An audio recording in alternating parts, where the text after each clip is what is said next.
même en tout cas dans les autres coalitions, dans les autres partis, même dans Bénin, il y a des sous-coalitions. Il y a des gens qui ne sont absolument pas d'accord avec le choix, par exemple, d'Amadou Ba, et qui travaillent à vouloir le rejoindre. Et ce ne sont pas les seuls. Mais ça, on le découvrira plus tard. Je crois que pour l'instant, les choses sont assez floues. Chacun voudrait attendre le moment opportun, savoir qui véritablement peut participer à la compétition. Et c'est là où le jeu deviendra clair. C'est clair, c'est exactement ça. C'est même la stratégie qui est définie par certains. Même le fait qu'on ait plus de, je pense, 200 candidats, c'est cela. Ouais. Il y en a plein qui ne sont pas forcément candidats. Il y en a qu'on ne rencontre pas sur le terrain des parrainages. Il y en a qui sont à Dakar, en tout cas bien, qui sont en tout cas dans leur salon, qui ne bougent pas dans Iota et qui n'attendent que cela. Ils n'attendent qu'on déclare en tout cas les candidats officiels à la présidentielle pour pouvoir se positionner. Vous me disiez que vous étiez à Kidira. Oui, j'étais à Kédougou, Kolda, voilà. Kolda, Tamba. Donc toutes les régions chaudes vous reviennent. Voilà. Et là sur le terrain, vous y avez des collecteurs qui travaillent tous les jours pour avoir le maximum de signatures et vous ne rencontrez pas certains candidats? Alors, on en a rencontré qu'à Kolda. Ou en tout cas peut-être un des candidats dont je ne dirais pas forcément le nom, en tout cas les collecteurs de ce candidat-là, proposaient 4 000 francs pour corrompre les populations. Ce sont les seuls en tout cas qu'on a eu à rencontrer. Sinon, durant tout le reste du parcours, nous n'en avons pas rencontré. Du tout.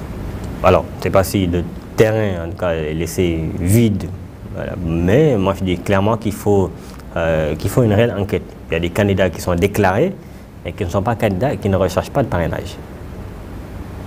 C'est du positionnement. Tout simplement. Et c'est peut-être ce qu'il faut arrêter parce que moi je pense que là, dans ce cadre-là, l'État devrait même prendre des dispositions. Même essayer de légiférer dans ce sens-là. On ne peut pas... De payer une petite caution pour bénéficier des fiches de parrainage. C'est cela. Et à l'issue, si vous n'en avez pas assez, que cela ne vous soit pas retourné. Voilà. Parce qu'on ne peut pas aussi... Moi, je dis que le peuple sénégalais, il faut le respecter. On ne peut pas se mettre, en tout cas, avant un discours présidentiable, en tout cas, qui veut qu'on soit candidat pour être choisi pour diriger le pays, alors que derrière, on ne fait rien pour cela. En tout cas, la responsabilité impose à celui qui se déclare candidat à la présidentielle de pouvoir tout faire. On ne dit pas que vous allez obtenir les 50 000 parrainages, mais conformez-vous à votre annonce officielle.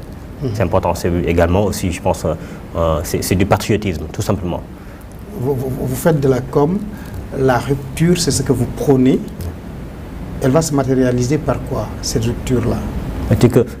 À différents degrés. C'est-à-dire que déjà dans le cadre économique, comme je le disais tantôt, quand il dit dans son livre qu'il faut rompre avec ce contexte dans lequel le Sénégal, aussi bien le Sénégal que les autres pays, soient dominés et ne parviennent pas à s'imposer. Tout à l'heure vous parlez du FMI. Tous ces organismes-là qui sont là, qui existent depuis des années et des années, toutes ces formes d'aide qui sont là, qui existent depuis des années et qui n'ont jamais fait d'un pays, en tout cas, jamais on a entendu dire que grâce à tel ou tel organisme, ce pays a été développé.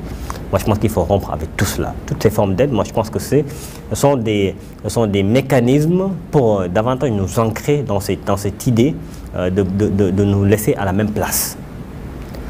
Il faut avoir ce regain, il faut avoir en tout cas cette soif de vraiment rompre avec toutes ces méthodes-là qui n'ont jamais rien apporté.